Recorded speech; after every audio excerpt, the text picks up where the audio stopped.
Good evening and welcome to tonight's segment of Ask a Bishop. The Ask a Bishop series was established to engage with alumni and friends virtually and highlight a different topic of interest featuring accomplished OU alumni, faculty, and students. Tonight's event, called Building Mental Toughness During Struggle, is being held by Alumni Relations and Athletics and featuring our own alumna, Dr. Nicole Detling, class of 1997. We will be recording this presentation for future viewing, and Michael Taylor, Assistant Athletic Director, will be moderating the chat, so feel free to ask questions throughout the presentation. And now a little bit more about Nicole. Nicole has been consulting with athletes and performers since 1998. She is currently the owner of HeadStrong Consulting, LLC, a sports psychology company focusing on performance enhancement through mental skills training.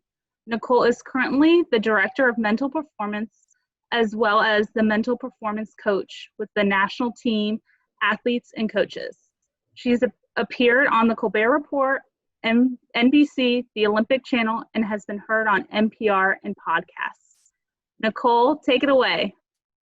Well, first of all, I just have to say thank you so much for asking me to be here with you tonight. I am so thrilled to be here. It's such an honor. It's amazing to come back to my roots. Ohio Wesleyan provided me with such a great starting point that at the time I didn't really recognize or appreciate, but looking back, I sure do now. And so I just want to say thank you for allowing me to be a part of your journey and for logging in tonight. And I hope to be able to give you some tips and tricks that I have taught athletes over the years and currently use myself as we're going through a difficult time in life with this pandemic and things that are happening. So I want to start just by giving you a little bit of my background. I mean, I went to Ohio Wesleyan, played basketball, and ran both indoor and outdoor track while I was there. I was a pretty busy girl, enjoyed every minute of it, made a lot of great friends, a lot that I'm still in touch with today, and that's pretty amazing for me.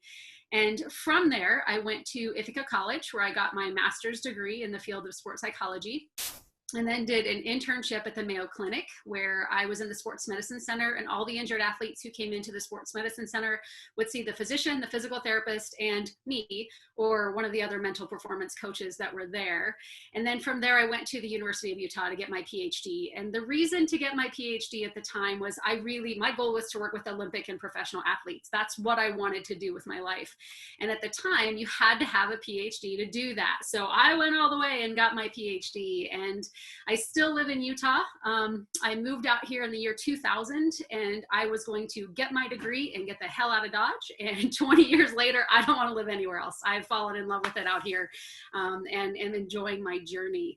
But I want to share with you a little bit about things that I have learned over the years in my work with athletes, and really give you some ideas of how we can build strength during this time of adversity, because life is hard right now.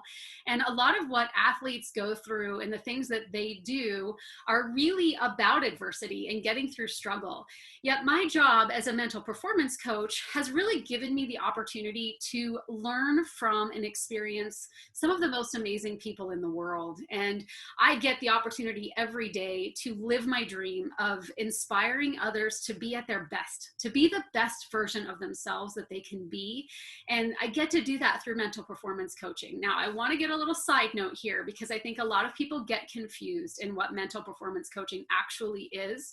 Most people, when they hear sports psychology, they immediately think mental health for athletes. We do have a range of people who are clinically certified, clinically trained, licensed psychologists who do mental health with athletes, but that's not where I exist. I live in the mental performance space. And so basically what my job is to help people become the best versions of themselves, to become more mentally tough. I like to explain it as in I'm the how. So when athletes go to practice or games, coaches are often yelling things like focus or relax. And inherently, we know what we're supposed to do. We know that we're supposed to focus or relax, but how? How do you do that in the middle of a game? How do you do that when the ball's flying at you? We just lay down and take a nap? Is that what relax means? No, not at all. And so that's where I come in, is I get to teach that how. And I get to teach that on a daily basis. You can see some of the pictures here. I've been part of Team USA at 3 different Winter Olympics now. Two Olympics and 1 Paralympic Games.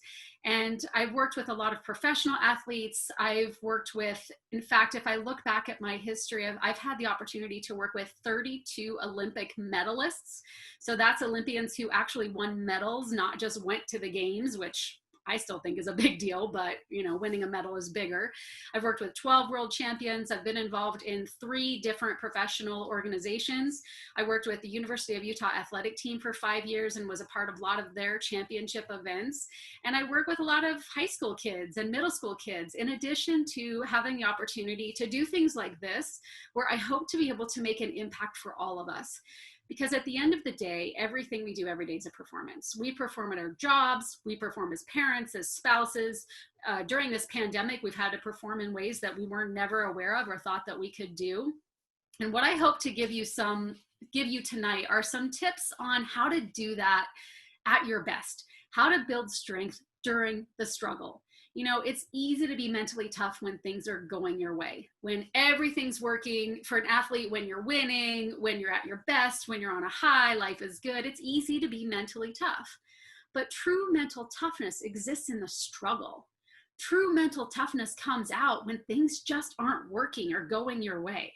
And that is true for all of us. And building mental toughness during times of struggle and adversity will help you not just get through what's happening, but thrive on the other side, to come back even stronger than you were when you went into this situation. And that's what I hope to share with you tonight.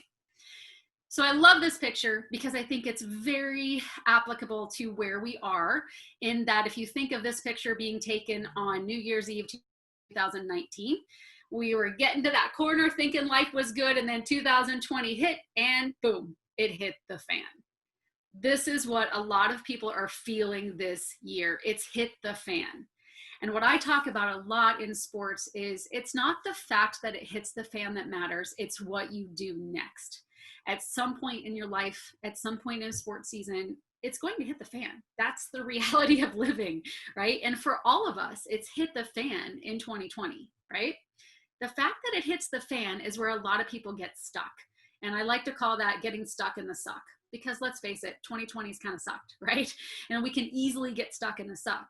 But rather than really spending that time being stuck in the suck, if we focus more on what we do, then we're able to move past, to get out of it, and to thrive on the outset. So I have a fun little activity for all of you, whoever wants to take part in this. What I'm going to have you do is think about how you would define 2020 in one word. So think about one word for you. How would you define 2020? And what I'm going to have you do here is, you can see that if you text my name, my last name, Detling, to 37607, then your next text, your one word, can be whatever your 2021 word is to that same number. And as you start texting that, these are going to show up here in a word cloud. So we can kind of see where everybody is in 2020. Rough. There we go. It's a good start. Yeah. Unstable. Yeah.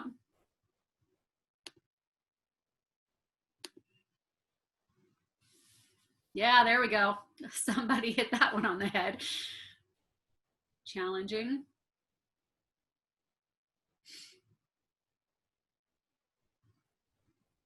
Lonely. That's a big one for a lot of people. We can talk about that later if you want to, a little bit. Depressing. Yeah. Flexible. That's an interesting word. Okay. Yep. Not going to disagree with it, but I probably shouldn't say it. A couple of people are putting challenging, and a couple of people are putting depressing. That's why those words are growing larger as more people are throwing those same words in there. Exhausting. Yeah. On hold. That's an interesting one. Uncertain.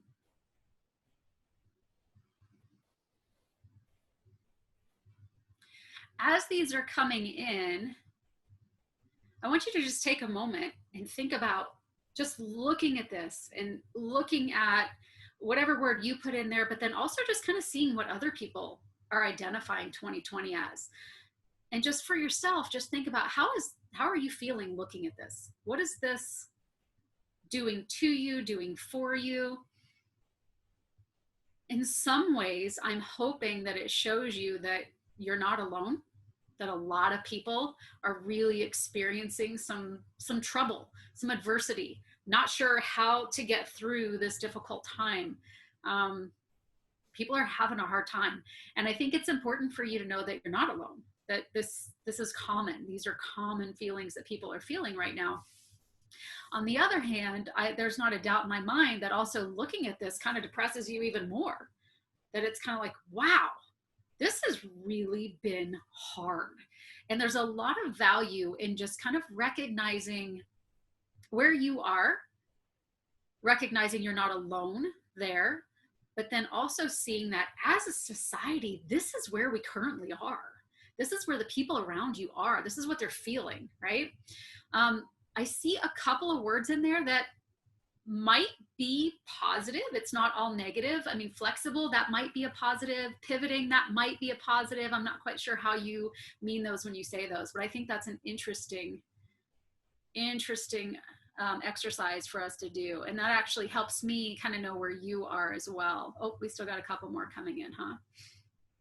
Scary, worrying, endless, on hold, grind, uncertain, eye-opening. Eye-opening, that's an interesting one as well.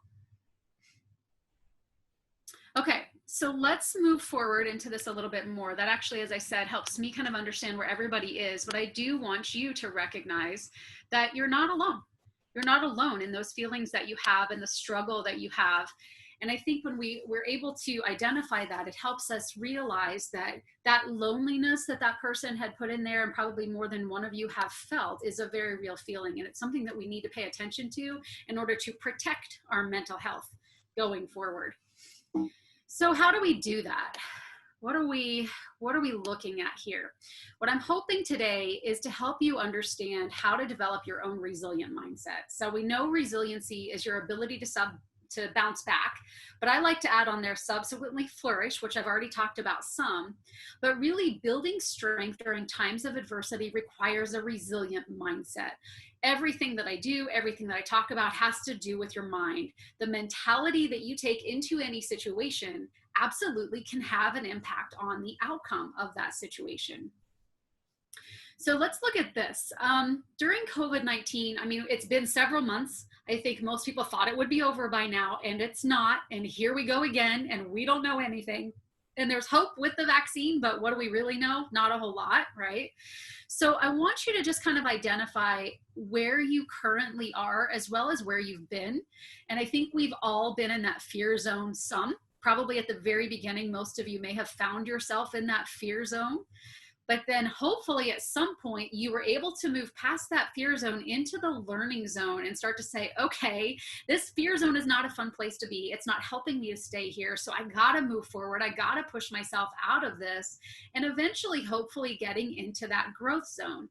And ideally, always working to move through those zones.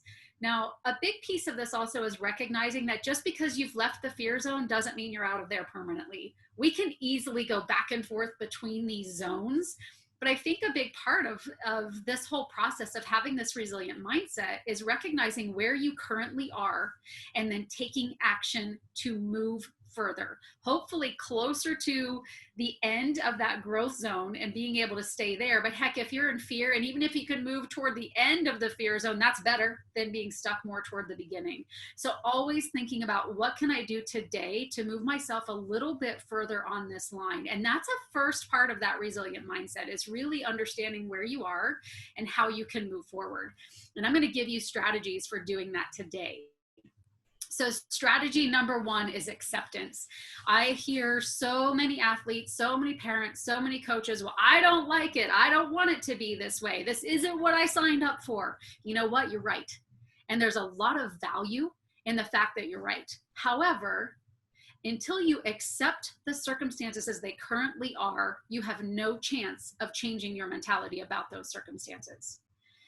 When we try to control the things that we can't control, those things end up controlling us.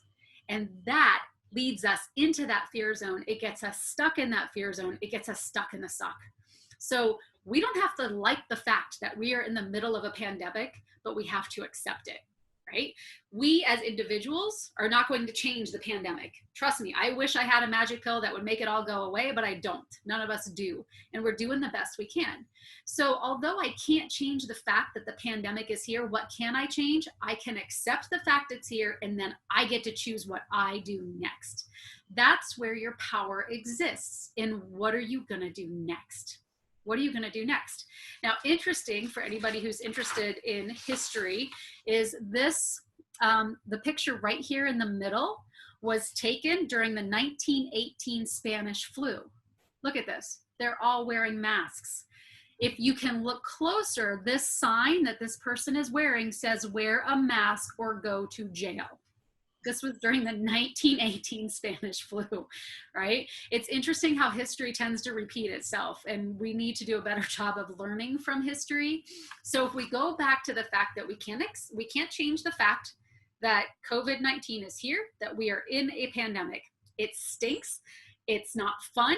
Nobody likes wearing masks, but what can you do? Well, you get to choose how you handle this personally. You get to choose if you wear a mask or not, if you do the right thing or not. You get to choose how you handle this, but it starts with acceptance. We can fight it all we want to, but fighting it isn't going to make it go away. We can hate it. It's not going to make it go away. It only keeps you stuck in the suck. So a big piece of this, the first step in developing that resilient mindset is truly just accepting the circumstances as they currently are.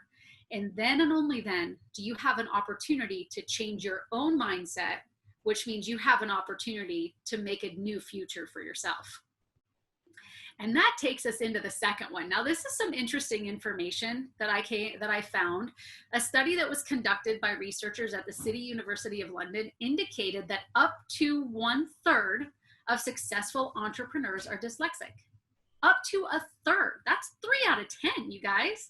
3 out of 10. And you may not know their names, but you certainly know the companies. These gentlemen are dyslexic. Yet, look at the success that they have found in their lives. And so it begs the question, and I think this first one we can all relate to. Did they succeed in spite of having dyslexia? Or did they succeed in part because of that difficulty? And I want you to think on that one for a minute.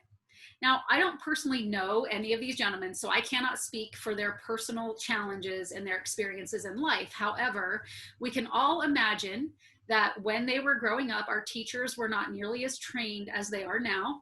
And many times they were probably told by peers, by parents, by teachers, by other adults, by whomever it is, that you're stupid and you're never going to learn how to read. Probably put in remedial classes, probably made fun of. Kids can be pretty ruthless about things like that. At some point, these guys, when they were younger, had to say, no, you know what? I struggle with something, but I can figure out a way through. I believe in myself. I believe that I can succeed. I'm going to find a way to get it done. And from an early age, they learned that they can get through adversities. They can get through struggles. They can find a different way. And obstacles put in their path, they go around, they go over, they go through, they go under, whatever it takes in order to get there. Now, if we bring that into our current situation, you know, in quarantine during various plagues. Now, I don't know, I mean, I live out in Utah. We were put in quarantine for a little bit. We were mandatory stay-at-home orders. I don't know what it's like wherever all of you are. However, what did you do during that time? Did you sit and moan and complain and stay in that fear zone and get stuck in the suck? Or did you do something productive, helpful, beneficial? Did you work on yourself in some way, shape, or form? Or something in the middle and you just got through and you just survived? That's okay too. But think about that, because here's a challenge. While in quarantine during various plagues, William Shakespeare wrote King Lear, Macbeth, and Antony and Cleopatra Sir Isaac Newton invented calculus, which my kids would say was a bad idea, but you know, that's what happened. He discovered gravity, wrote down the laws of physics. We also had John Milton, who finished writing Paradise Lost. He thought it was a terrible book, had set it down 6 years earlier and came back to it while in quarantine. So then what about you? What about you? The choice is yours.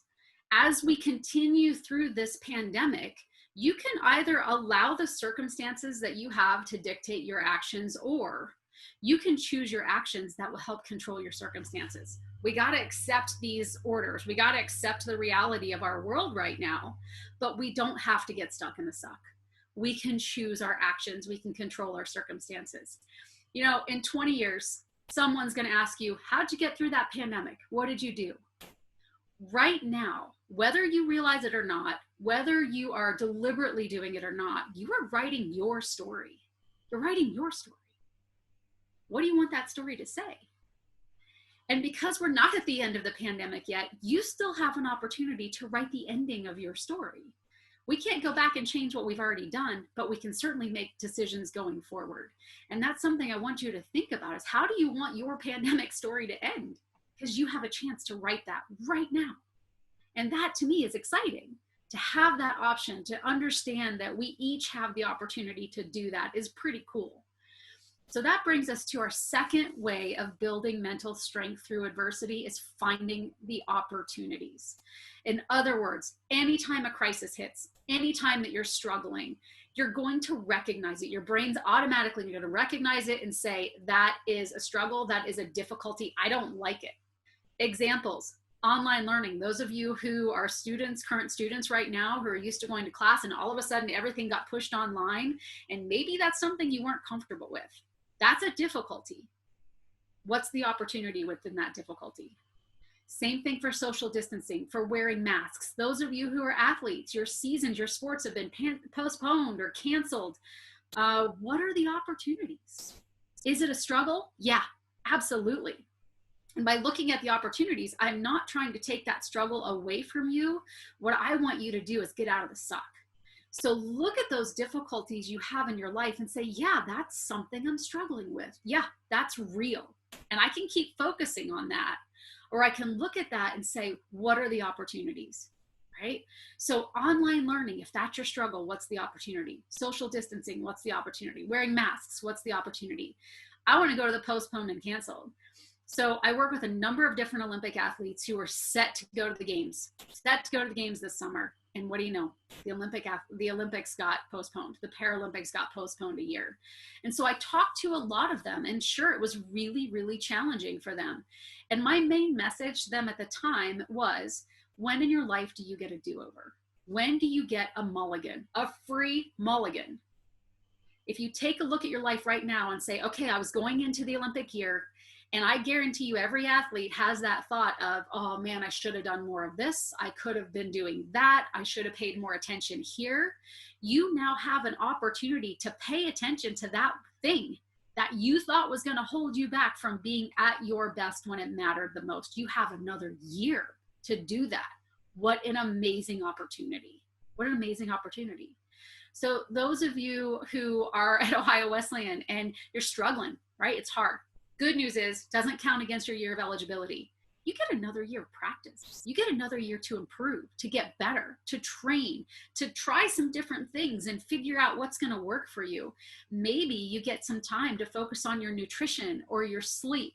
Maybe you get some time for stress management. All of those things are going to impact your performance. What a great opportunity for you to start practicing on your mental toughness. Oh my goodness. So many opportunities are there. You just have to look for them. That's all it is. So no matter where you are, anyone listening to this, you're already focused on your difficulties. That's normal. It's human behavior. We have a normal, a regular negativity bias where we kind of look for those things that aren't working for us, and we find them in our world and we list them and we worry about them and we ruminate and think. And okay, you already have that going on. What about the opportunities? So I encourage you to sit down and list those things that are difficult for you and start looking for those opportunities, because they are there and they're just as valuable, they are just as important, and they can project you in a really positive way. That resilient mindset, you cannot have that without finding the opportunities in the middle of difficulties and crisis. Okay, for all of us, number 3 in building that resilient mindset is being your best you and taking care of yourself. What I like to call it is doing what makes sense. Sleep, exercise, nutrition, stress management. How are you doing? When we are stressed, these tend to fall to the wayside. Many people are not sleeping the way they need to. We're not exercising and moving our bodies. Athletes, I'm going to assume that you guys are doing that, but are you sleeping? How's your nutrition? How are you doing with your stress management? This is so important. Now, I can give you, I don't want to spend a lot of time giving you advice on each of these things, but if anybody wants some more information on each of those, I can pull up another slide, just let me know, and we can talk about any of them individually. I will tell you that a lot of the research that's coming out right now shows that one of these affects all of the others. So they all impact each other, but there is one that has the biggest impact on the other 3, and that one is sleep. Sleep is so much more important than you think it is.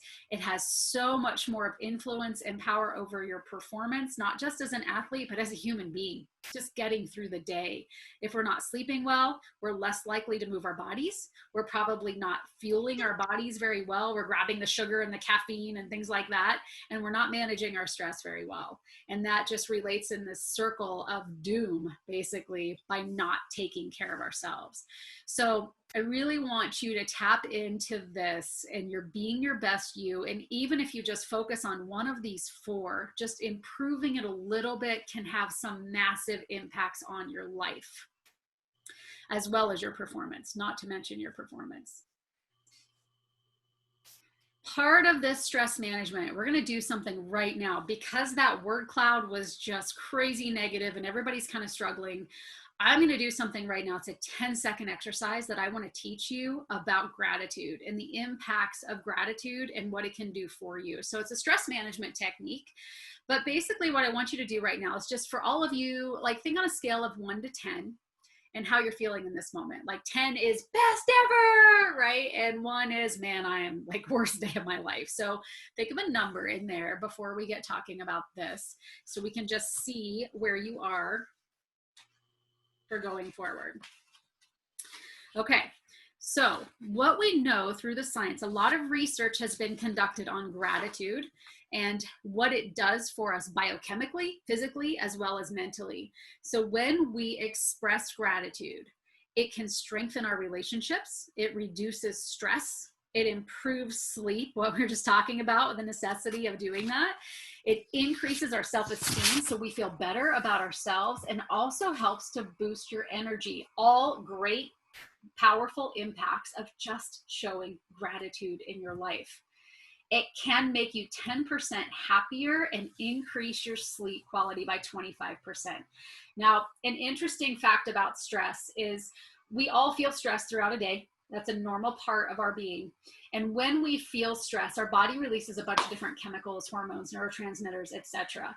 The one that's most important over time becomes cortisol. Now, we need cortisol in our body. In fact, our bodies cannot survive for longer than 7 days without cortisol. And we have cortisol coming into our body throughout the day. It kind of goes up and down throughout the day normally anyway. But chronic stress over time releases high amounts of cortisol. And if you look in the medical research, the medical literature, there is now a direct correlation and direct relationships with high levels of chronic cortisol and heart disease, cancer, diabetes, and obesity. We are literally killing ourselves because we are stressed and we're not managing that stress well.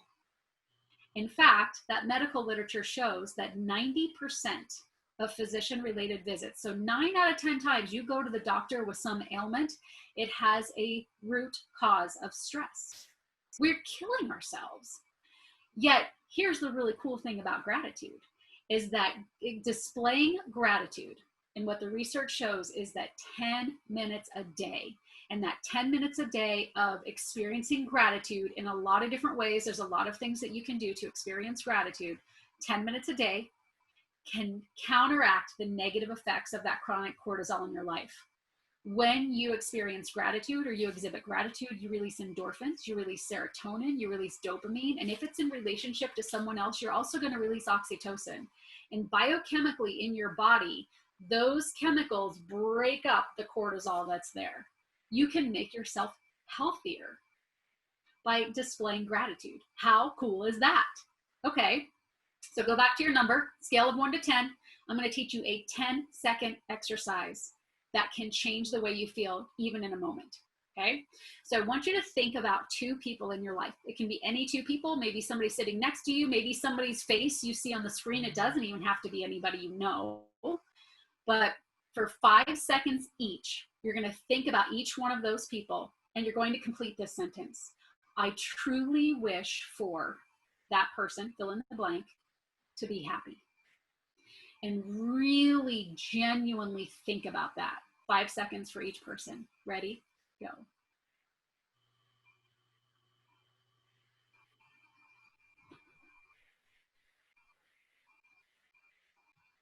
Ten seconds.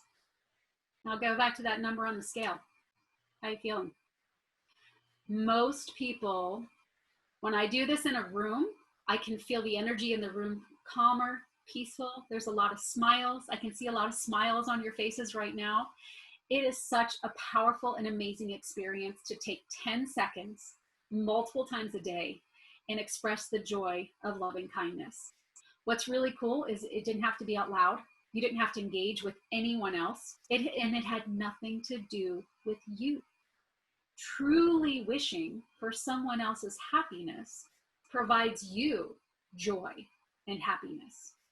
And gratitude comes in so many forms. It's not just saying thank you, although that is gratitude, of course, but it is truly wishing kindness. It's the capacity to give and receive kindness is a form of gratitude.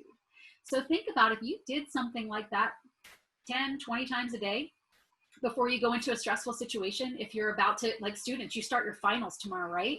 Before you walk into that room, do 10 seconds, joy of love and kindness, wish it for your professor, the person in the room that you don't want to have it, right? Anytime you're going into one of those situations and you know it might be a tough conversation or there's somebody that you're kind of struggling with, truly wish it for that person. And it will not only change your biochemistry, but it will probably change the engagement and interaction that you have with that person. And you never know where that might go. So really working on having an attitude of gratitude is one of the easiest, simplest, most effective, most powerful things that you can do for your stress management.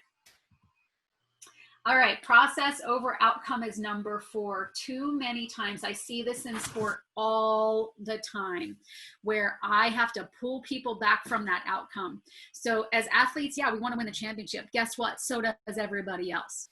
Focusing on winning the championship on day 1 isn't going to help you win the championship. So you should want that championship. Absolutely. I'm not saying in any way, shape, or form you shouldn't want that, but that can't be your focus because so many things can happen between now and then. So if we think of just, a year, so we have January 1st to December 31st, and with December 31st, we're hoping for this big life change, or maybe you can say at the end of the season, or maybe you can say, at the end of whatever this is the outcome I really want. Yet you are so far away from that. When you think about that outcome that you really looking for, it tends to cause a lot of negative emotions, right? It's stress, it's anxiety, you feel overwhelmed, you get frustrated way too easy because the path to success is never straight, ever. You're going to experience some setbacks.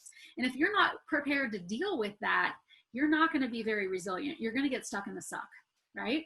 So what I want to challenge you to do is focus more on the day-to-day. When you think about, okay, I want that championship down the road, what does that mean I'm doing today? A lot of times I'll tell athletes to use the acronym WIN. The acronym WIN stands for what's important now. If I really want to win, I got to do what's important now, which is my workout right now, or choosing a salad instead of the burger, or whatever it might be, choosing to hydrate myself today with enough water, whatever it may be. When you focus on today and on the process, you have direction, you have action, and you can show progress. That keeps you motivated over the course of time, and you'll be able to see your progress toward that end goal. Does it guarantee you're going to win the championship or get whatever it is you're looking for? No, of course not.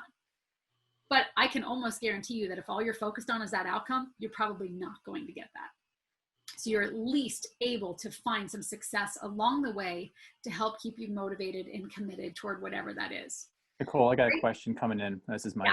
Yeah. So take that from an individual perspective and put that into a team and a culture perspective, as far like as a coach or as, I guess, as a group. How does that work? Changing that. Awesome. So I'm probably one of the only people in my field that you'll actually hear being an anti-goal setter within sports. So as a team, what I always promote is, yeah, of course you should want to win the championship. Whatever you're going to do, absolutely put that out there. That's what you want to do. But then you got to break that down into what it means monthly, weekly, and then daily, and really focusing on how do we get better today? Because the reality is, no matter how much you love what you do, you're not totally motivated to go do that every single day. And honestly, because life can come at us with so many different things, we can't always be 100% of ourselves, right? And so coaches are always asking athletes for 100%, and that's good and it's bad. Good because we do want 100%, and that's what we want athletes to give, but bad because athletes can't always give 100%. So what I would encourage you to do instead is your athlete and coaches and staff, everybody involved in the culture of that team has an impact on that team. And so what I encourage you to do is thinking about, what do you bring in today? Your job is to give 100% of whatever you have that day. Some days you're tired, you're sick, life has been rough, you're stressed, you only have 70% of your normal. So expecting somebody at 70 to be at their level of 100 isn't very realistic, but they can give 100 of that 70. And if you're giving 100% of whatever you bring every single day, that process, you can start seeing the line toward getting to that outcome. So I think it's great to know what you want, but then it's like what I say with goals is set it and forget it, right? Set it and forget it. Every team wants the championship. Great. That doesn't make you special. What's going to make you special is what you do on a day-to-day basis. And that actually, this quote is perfect timing for that. So this comes from James Clear, Atomic Habits book. And what he talks about in there is your habits. It's the habits that you have on a daily basis that are going to lead you in one way or another. It's going to lead you to an outcome one way or the other. You get to choose where you go. And so what he says is it doesn't matter how successful or unsuccessful you are right now. What matters is whether the habits that you have are putting you on the path towards success. And you should be far more concerned with your current trajectory than your current results. So in this moment, you might not be getting what you want, but are you on the path to get there? Or are you on the path that's going to take you further away? And we all have those choices every single day. And in that book, he talks about how to get rid of bad habits and create good habits. So it's a great book to pick up. He talks a lot about goal setting in there as well, Michael. So whoever asked that question, I would highly recommend you pick up this book. I think it'll give you some really good practical tips and things that you can do that will help you with that. So here's my resilient mindset, guys. Accept the fact that this is the situation we're in, but as a result of that, you don't have to get stuck in the suck. Find the opportunities, be your best you, do what makes sense. Focus on the process that we're in instead of the outcome. We all want this to be over. That's not going to help it be over. What can we do in the process to help it get to the end? What can we do today that's going to help us be the best version of ourselves so that when this outcome comes, when this pandemic is over, we emerge victorious in a way. We emerge as the best version of ourselves. We don't just survive, but we thrive at the end. And then thinking forward, you get to write your story. You get to write the end of this pandemic story, of your personal story. You get to write your story in 2021 and beyond. Be very deliberate about that. The more deliberate you are, the more likely you're going to succeed, however it is that you define success. And so with that, I'm happy to take any questions that you have, any thoughts, questions, concerns, emotional outbursts, whatever you got. Thank you so much for all of that, Nicole. That was very welcoming and very great information. Obviously, this has been a time, with us within athletics that's been challenging. So we have some good questions through there that were asked. We can take back and use. I came across. I was wanted to at least first say thank you for coming on, I looked for an individual as yourself previously to come. We hope to develop a relationship. We can do some discussions with some student athletes and such. I'm glad that we've been able to connect and come forward with this. So thank you. And I also while I was browsing your website though, the HeadStrong podcast, I really have come to like that. I've been following that a little bit. There was one here last week. I want to say, but you talked about the COVID brain. That really kind of stood out to me, and how there's just all this ambiguous data or coming at us. We don't know how to. There's been no previous experience to what we're going through to be able to kind of gauge your baseline, if you will, and know what to do. And I think you talked a lot about some of the ways that we can kind of deal with that through what you talked about, but kind of talk about the topic of a COVID brain, and I guess kind of dealing with that day-to-day stress that you don't, everything's kind of on the top of the mind. It's always pressuring you, but you don't know what to do and how it kind of interacts with you and how it impacts you. Yeah, absolutely. I think that's something that's more and more coming to the surface, and people are starting to really pay attention to it. So if you guys wanted more information on COVID brain, you could just Google that. Or as Michael said, I'm glad you're on my podcast. Thank you. The podcast is Becoming Headstrong. You can go just listen to a quick 10-minute clip of it. But basically what's happening, and you guys can probably relate to this as well, where you have those days when your brain just feels fuzzy. It's just not working. You're not remembering things like normal, or you can't really focus, or it's just, things just don't seem to be working. They've done some research now to show, and they're calling that the COVID brain, essentially. So when you have this like mental fog, this mental haze, a lot of it can be due to exactly what we're experiencing in the pandemic, such as the isolation and not having as much interaction with people as we normally did. But another piece of it that I think is really important, that I am so grateful for right now, that I can see so many faces, and I can see your whole face, not just your eyes and your forehead, right? So when we interact with human beings, we get a lot of our empathy is built through facial expressions and recognition. And when we can't do that, it's kind of like it shuts off this part of our brain that doesn't allow us to really engage and bond with other people. And so all you see are these eyes darting around everywhere. And that's actually causing some parts of our brain to not function as well as they need to. And that's what they're calling the COVID brain. So some of the recommendations that the researchers are putting out there right now, if you feel in this fog, in this haze, is to, even though virtual is not as good as in person, but right now we really shouldn't be in person, right? But get online with someone, see someone's face, engage, interact, make facial expressions, do what you need to do so that you can kind of keep that part of your brain turned on and going. It's really, really challenging right now. So many people are challenged. And so if you can think of any way that you can engage and interact with other people to keep that part of your brain going, or challenge your brain in a different way. So start doing crossword puzzles, or read books that are maybe a little more challenging for you, that you have to spend some time really thinking about, because otherwise what's happening is that part of our brain is just starting to slow down and not shut off. Don't worry, you're not going to die from the COVID brain, but you're going to be in a fog and a haze for a while, and that's not very enjoyable. So do those things that you can do to just keep that challenge, keep your brain challenged and keep your brain connected with other people. Those are the keys. Okay. I've got a question here. What are some tips to be a good supporter for someone who is struggling? Yes, thank you. So lonely, let's go back to that word lonely that somebody put in that word cloud. The number one risk factor for major depressive disorder is the feeling of loneliness. So it's something for all of us to know. There's a difference though between being alone and being lonely, right? You can be in a crowd of people and still feel lonely. You can be alone and be perfectly fine. So it's not alone that matters, it's that feeling of loneliness. And there's actually some research that came out of BYU about 1.5 years, 2 years ago now, that says that feeling of loneliness, the chronic feeling of loneliness, is as bad for your health as smoking 15 cigarettes a day. That's how bad that feeling of loneliness can be.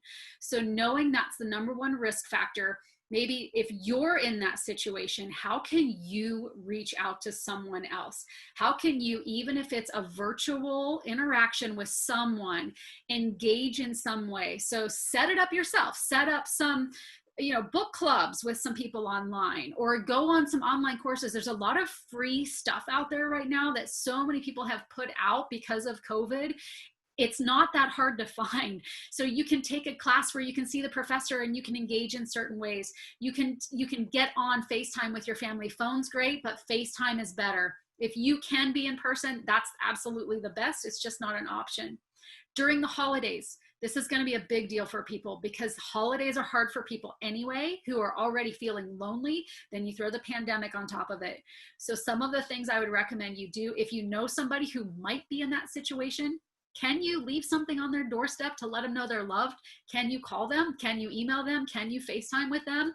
Invite them to your dinner table virtually. So maybe they're not eating with you, but they're there and they're a part of it. There's a lot of online games that you can play with people now. I've gotten online with a lot of different friends. I've had teams get online and do some team games together just to give people interactions. So there's a lot of things you can do. There's more than I can even think of right now, but I would challenge you to think about that for yourself. If you're in that situation, reach out to other people, because they probably don't know that you're in that situation. But then if you're not, and you can think of people who might be, please reach out to them, because this is a time we need it more than ever. Another one coming in. So I guess talking about positivity and having things to look forward to, whether that's a vacation or maybe as an athlete, not having competition or a tournament or a race that's upcoming. What suggestions do you have to try to keep looking forward and positive without being too depressed, I guess, without that kind of end there? Yeah. So for athletes and for all of us, to be honest with you, because if we look at sports is such a huge part of our society that this has impacted everyone, whether you're an athlete, a coach, a parent, a fan. We're all in this together, right? In so many ways. And so there's always that looking forward to one thing and being prepared for that one thing. So, if right now your next competition is supposed to be in January, you look forward to that, knowing, yeah, sure, it could get canceled or postponed, but you always look forward with that hope. Hope actually is a different biochemical in our system that can really help with that cortisol as well. But then also finding ways to be successful that don't necessarily have to involve competition. So competition with other people. So can you compete with yourself in a way? Can you go for a run and work on getting your own PR and find that personal pride? The key is you got to celebrate those moments when you do. It can't just be phew, I did it. Now tomorrow I have to do better, or I have to, have a faster time, or whatever it might be. But actually celebrating those moments, put it on social media if you want to, right? But having people that you can celebrate with, or even if it's mom and dad and you're sending them a message, right? Getting some of that feedback. It's never going to feel the same as actually going out there and doing it, but it's not an all or nothing situation. And I think that's where a lot of people get caught up, is they assume that it's either feels great or it feels terrible. There's a lot of levels in between there, and you can celebrate a lot of the little things along the way that maybe are just you bettering yourself in some way. And that's where I want you to put your focus. And that comes back to that process over outcome. Really putting your focus in the process and how can I get better today? And for some people, honestly, it's getting out of bed. If you're feeling depressed and you're struggling, then get out of bed today. That's how you can get better today. That's how you can be a little better today than you were yesterday. It doesn't have to be these huge jumps. It can be these little progressive successes that will help get you to where you want to be. The next one. I'll kind of quote this one as he says, is struggle the quote unquote seasoning that makes victories more fulfilling? So by going through struggle, does that make victories much, much more pleasing and exciting to achieve? It does. It absolutely does. Just think about it. I mean, have you ever been on a team that won all the time? And yeah, that's exciting, but after a while, it almost gets kind of boring. It's just, it's too easy, right? Without the struggles, we don't appreciate the highs. Without the lows, we don't appreciate the highs. If it was always high, then that just becomes your average. That becomes your normal. And then that's not even a high. So yeah, it absolutely does. And it can do so even more if you pay attention to that. If you say, yeah, man, oh my gosh, that felt so amazing. And I remember a week ago when it was just horrible, and look where I am now. Like, take the time to really appreciate that progress. And that's going to help you feel the sweetness so much more. I think that goes to resilience a lot, that right there, being able to overcome those obstacles, fears, whatever that is, an injury, Yeah, the more you can do that, yeah, the better you feel. I mean, obviously going through the struggles aren't great, but yeah, that you can achieve the end goal is amazing. Exactly. Yeah. I mean, nobody wants to go through the struggle, but tell me who has succeeded without having struggled along the way? No Yeah. one. No one, right? It's a part of our lives. And so the better we learn to deal with struggle, the more successful we can be on the end, and the happier and the more fulfilled. You know, happiness is great, but it's very fleeting. Happiness is like that momentary feeling of high, where fulfillment is more of that long-term, hey, I'm actually doing something here.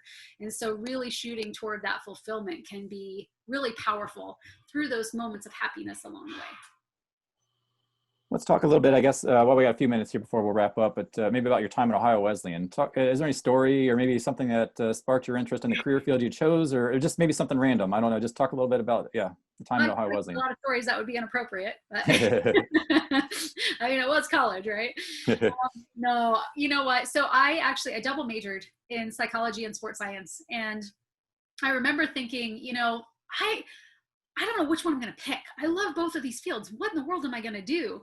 And it was my dad who called me up one day, my junior year, and said, Nicole, did you know there's a field called sports psychology? And I was like, what? No. And okay, dating myself, and a lot of you are with me on this. This is before Google. So I went to the library, to the Dewey Decimal Card Catalog System, and I looked up sports psychology and spent hour after hour after hour. And I want to tell you a story then. So I knew that that's what I was going to do. I mean, there was not a doubt in my mind. As soon as I looked it up, I started applying it to myself. I kind of became my own case study, not on purpose, but it just kind of happened. And the difference between my junior and senior year in my sports was significant. It was phenomenal. Now, I was not a phenomenal athlete by any means, but the difference was phenomenal. It was a pretty big difference. And I knew it was the mental toughness piece. And so I don't know if you guys all remember Dick Gordon, but Dick Gordon then running around campus doing his thing, he heard that I was interested in sports psychology. So he came and found me and he said, my son does sports psychology. And I said, oh, really? Okay, that's cool. And he said, yeah, maybe you'll meet him someday. His name's Rich. His name's Rich Gordon. Maybe you'll meet him. And at the time I'm thinking, okay, whatever, like how big is this field? There's whatever. Okay, thanks, Dick. Appreciate it. And Dick actually gave me a book, my first sports psychology book. He had his name. He'd written his name in it. He'd taken all these notes all over it and whatnot. Anyway, I start into my graduate degree, end up coming to the University of Utah. And lo and behold, who do I meet? Rich Gordon, who, by the way, is also a Ohio Wesleyan University alum. He graduated, I think, 73 maybe. And Rich Gordon ended up becoming one of my mentors, a colleague, now a very good friend of mine. I think he's on this call. Maybe, Rich, if you are on here, you've got to say hi, because this was a very cool thing. Are you on here, Rich? He's probably trying to figure out the technology to unmute himself. Hi, how you doing? Oh. Good job. Nice. Yes. So Rich, thank you. I love it. Thank you for being here and for being a part of this. So I love this story about Ohio Wesleyan because, I mean, Rich went into his career long before I did, but then Dick made that connection. And then years later, Rich and I now both live in Utah. Coincidentally, we both went to Ohio Wesleyan. We both got our PhDs at the University of Utah under the same guy. Wow. Now we talk pretty consistently. And just a couple of years ago, unfortunately, when Dick passed away, I was able to find that sports psychology book and be able to give that to Rich and say, hey, like, it was kind of your dad who sent me on this path. And what a fun, like, just a great connection. And me at the time thinking, Dick, you're crazy, man. I'm never going to meet your son, but thanks. And sure enough, his son is one of my favorite people in the world. So thanks for being here, Rich. Rich Gordon, you're my Ohio Wesleyan story, you and your dad. It's terrific. Terrific. Great story. So maybe just, on your website, you talked about, I guess it shows that you were on the Colbert Show. Just talk a little bit about that and the fun, exciting. How'd you get set up with that? Oh my gosh, it was the craziest thing in the world. So this was 2010 for the Vancouver Olympics. Short version of the story is I was with US Speed Skating, predominantly short track, but I was with the entire organization. And we had just lost one of our biggest sponsors. And so our executive director went in front of the press and said, we need a hero. We can't afford to go to the Olympics. And so Stephen Colbert found out about this, and he was looking for a way to get involved in the Olympics. And so he decided to swoop in and be our hero, but he wanted to do it as part of his series.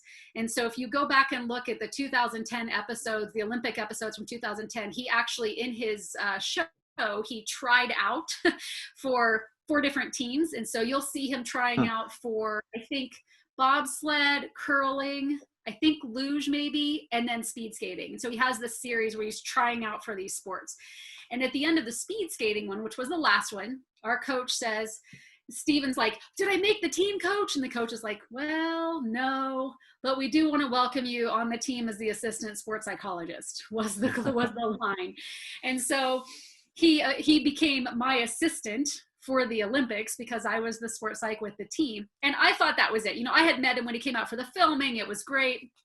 And sure enough, about a week later, I get a call from the show. Steven wants you on the show as his new boss. What?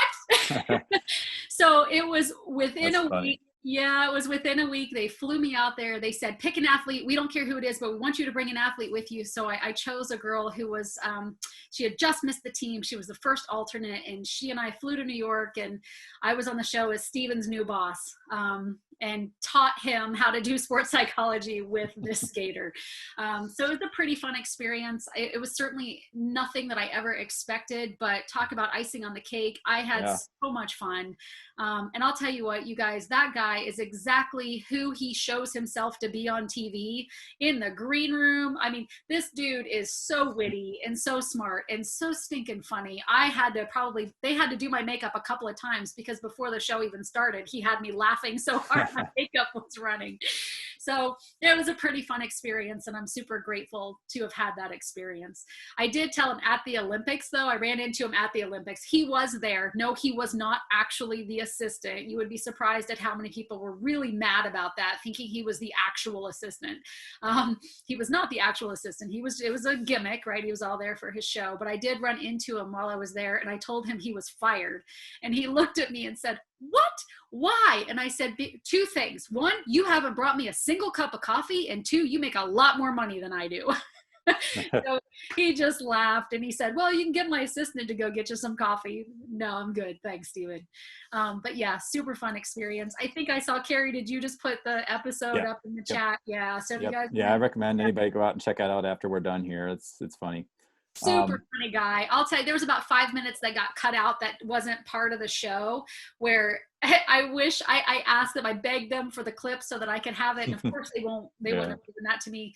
But at one point I kind of razzed him a little bit, and he just like looked at, and the audience was just dying. And he looks at me and he says, you're not the funny guy. I'm the funny guy. And I thought for sure that would make the clip, but it didn't. It was a pretty fun experience for sure. I got one more question, and then we'll wrap up tonight's event. So I got one that comes in talking about, I'll just kind of say, they appreciate what you said about getting out of bed when you're depressed. That might be your goal for the moment, and that's okay. Can you speak in some more detail to those folks struggling with mental illness about breaking big goals into smaller, more manageable goals? Yeah, definitely. So little disclaimer, I'm not a licensed psychologist, but certainly I've talked to a lot of people who've been struggling during this time period. But you're absolutely right. You know, too many times our society makes us think that we have to do these large, huge, enormous successes, and we have to do these things. And I hope that everybody finds their huge success at some point in their life, but that's not the reality of everyday living. And I truly believe that if we can just figure out what does success look like for me today, and we define it differently every single day. Like, you know what, today I'm going to get out of bed. I'm going to get out of bed. And even if I get out of bed and go lay on the couch, that's a success because I got out of bed. And taking a moment to recognize that for yourself. Too many people also, you know, in my terminology, they're getting stuck in the suck, which is so understandable right now, but it takes action. You have to do something to get out of the suck. So get out of bed. Maybe the next day you change your clothes. Maybe the next day you take a shower. It's those little things along the way that will make so much of a big difference in the end. You know, I don't remember the exact quote, but there are some quotes out there that talk about, it's not the end goal that matters, but it's how you get there. And that time's going to pass anyway. So what are you going to do with your time? And then the other thing I would say is, maybe you have the intention of getting out of bed that day and you didn't do it. That's okay. You don't need to beat yourself up for that. You're already beating yourself up enough. Life is hard. This is a difficult situation. So if you didn't reach your goal that day, that's okay. Just work on another goal tomorrow. Work on doing something, just something every day. And we can all do that no matter what level we're on. And that's even aside from being depressed, is what are you going to do today that's going to help you move you toward where you want to be in the future?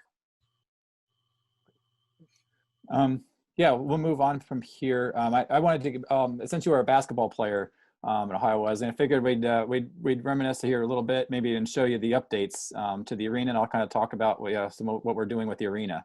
So I'm going to bring up some pictures here. Let's see, let's share that. All right, I think everybody's seeing that. All right. So obviously, yeah, you were talking beforehand that you remember the smells and such, and the look of Branch Rickey beforehand. But this is taken within the last 2 weeks, these pictures of where we are standing currently with the arena project.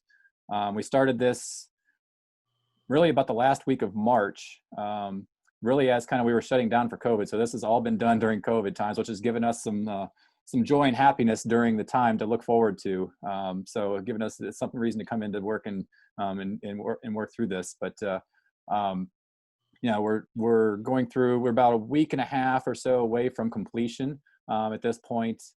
We're just wrapping up on the bleachers, and we got to install the hoops, and there's some cleaning and a couple of little punch list items coming out. But taking a look through here, obviously the lobby is in the main entrance is transformed.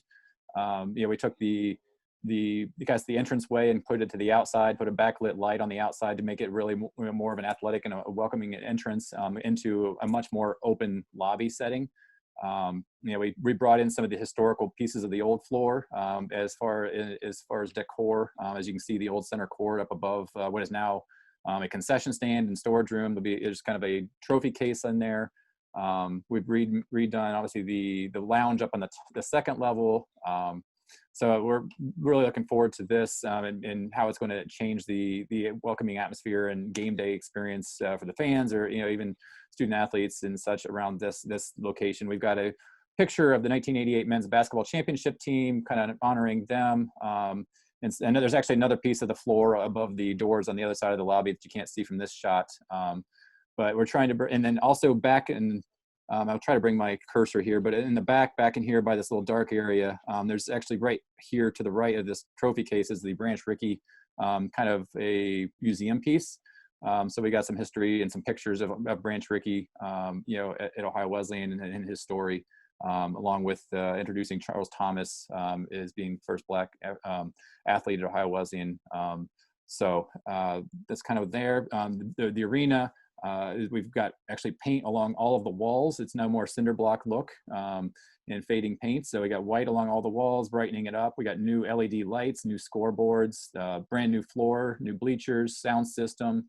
And then most importantly, Nicole, HVAC. So we got air conditioning in the arena now. So for the volleyball season and such, or even the summer basketball camps and such, it's going to be much more conditioned.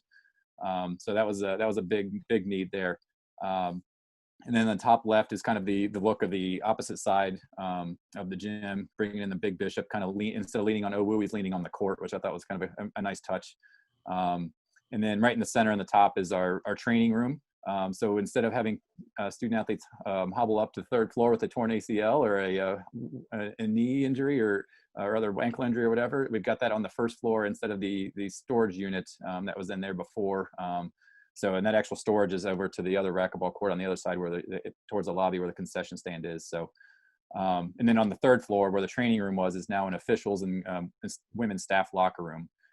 So we're kind of utilizing that space a little bit more as a locker room space. And then also we have redone a fourth locker room upstairs, which was kind of previously for women's lacrosse, is now being brought in with wrestling.